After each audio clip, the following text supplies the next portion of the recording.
to the back of the end zone, and it is caught for a touchdown by Holmes. And the Pittsburgh Steelers become the first franchise in history to win 6 Super Bowls. Santonio Holmes, 9 catches, 131 yards, and the game. All right, guys.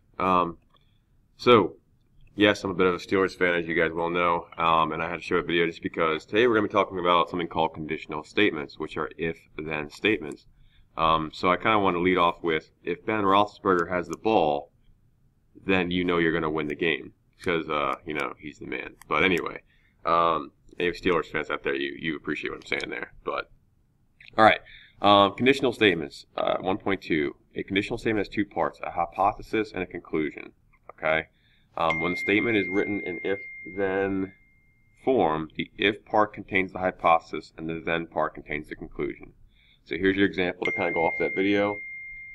If you are a Pittsburgh Steelers fan, then you will do well in Mr. Howard's class, which is a true statement, by the way. This right here is your hypothesis. Okay, like you need this to happen, then you can conclude the back part, conclusion, conclude, so on. Okay, so it's pretty simple. There's an if, there's a then. Now, one more important thing. I know it's going to sound silly. You can kind of laugh at this whenever you hear it, but an important part of the if-then statement is to have the words if and then. 50% of my kids always forget to put the words if and then. So I know it sounds silly, but please make sure you're doing so. Number 1, rewrite the conditional statement in an if-then form. 3 points are coplanar when they are on the same plane. So if 3 points are coplanar, then they lie on the same plane.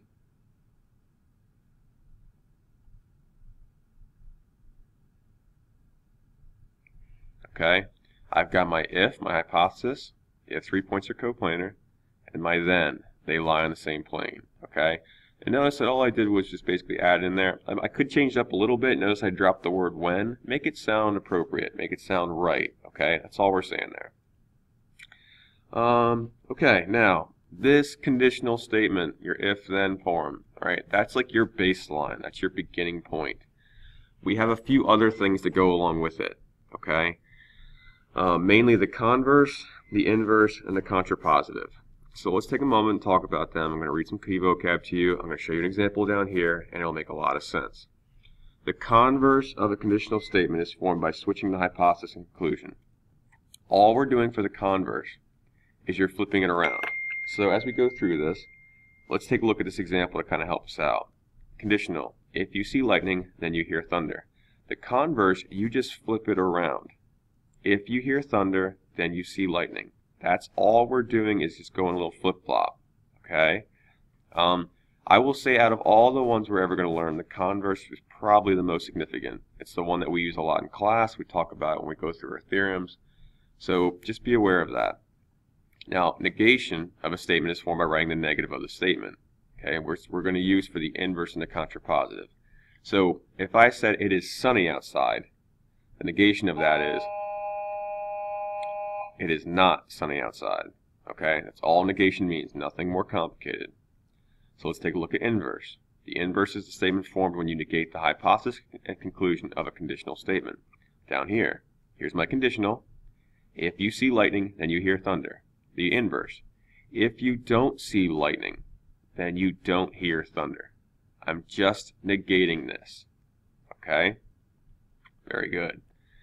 Contrapositive is the statement formed when you negate the hypothesis and conclusion of the converse of a conditional statement. So we're doing both now. Okay? So let's do one more time. Conditional. If you see lightning, then you hear thunder. Contrapositive, you flip and negate. If you don't hear thunder, then you don't see lightning. Okay? This is part of the biggest thing for the entire chapter. It's kind of a little bit of just, I hate saying memorizing, but it's a lot of just kind of drill and kill, like make sure you guys are comfortable with it. So down here, write the inverse, converse, and contrapositive of the following statements. Inverse, this is the negate one. So here's my conditional. If a number is even, then it's divisible by 2. So the inverse is, if a number is not even, then it is not divisible by 2.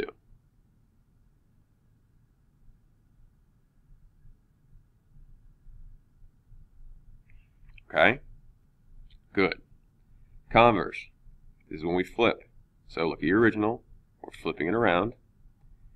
If a number is divisible by 2,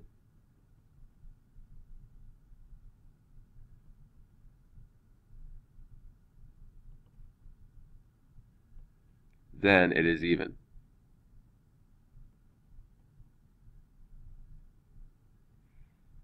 Okay? Now notice I took a little liberty here and I put the if a number is still out front, but the important part was divisible by 2. Finally, contrapositive, I'm negating the converse. If a number is not divisible by 2, then it is not even. Okay? Excellent. Now, other things you can start to think about too are, does it make sense? Okay, so like for example, the conditional, if a number is even, then it is divisible by 2. This is true. Okay, any even number must be divisible by 2. If a number is not even, then it is not divisible by 2. Also correct. And you can start logically thinking through this, thinking, does this sentence make sense? Does it not? True or false? So on. Okay, on to the back. Okay, postulate 5. These are just postulates we learn in class. I'm just going to write these in. This is something that, it's just kind of like stuff as we go through the class that makes sense that we're just going to use for to help us out. Okay? So this stuff just kind of keep in the back of your mind. Through any 2 points, there exists exactly one line. Alright? It takes 2 points to create a line.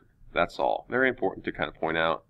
I would say that this is one of the most important ones, postulate 5. A line contains at least 2 points. Notice that's basically the converse. We're flipping it around. Okay.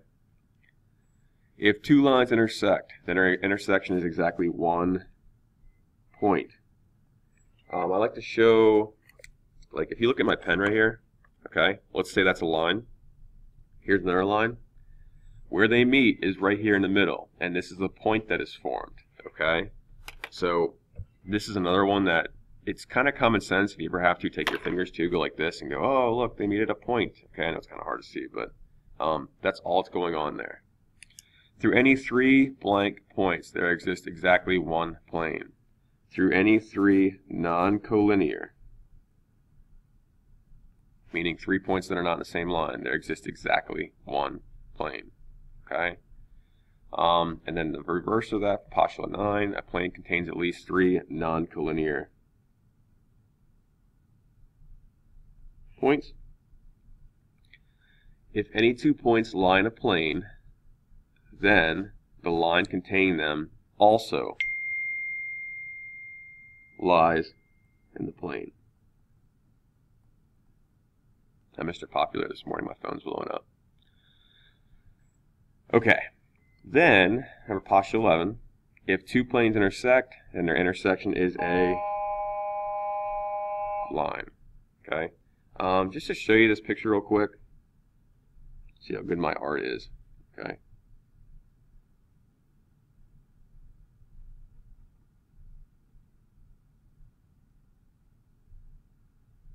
All right. It's a 3-dimensional picture. I know it's hard to imagine, and this is one of the difficulties in mathematics. We have 2 planes, which planes are kind of like a tabletop cutting across. Where planes meet is not a point, like we talked about earlier with the lines. Where planes meet, they intersect at a line. Okay?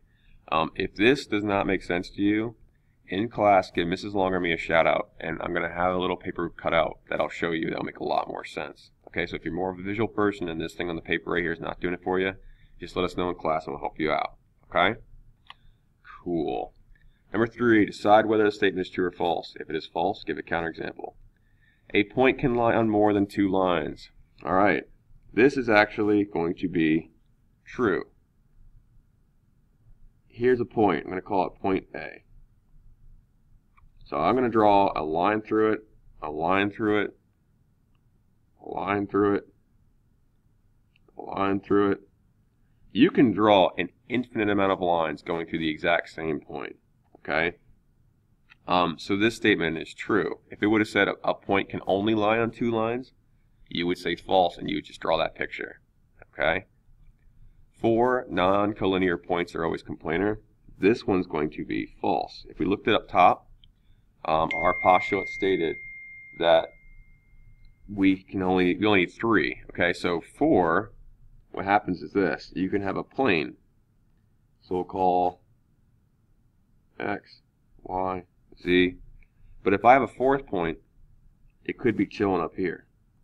Okay? And coplanar means they all have to be on the same plane. So there's an example of a counterexample to it. 3 lines can intersect at no more than 3 distinct points. This is actually true, and this is a good thing for you guys to see. There's 3 different types here. You can have 3 lines that are parallel. You can have 3 lines that 2 of them are parallel and a 3rd one cuts through them. And then you can have 3 lines that intersect at 3 points. But there is no way to draw more than 3 distinct points. Okay, you can fiddle around with as much as you'd like. This is the maximum you can have. Okay.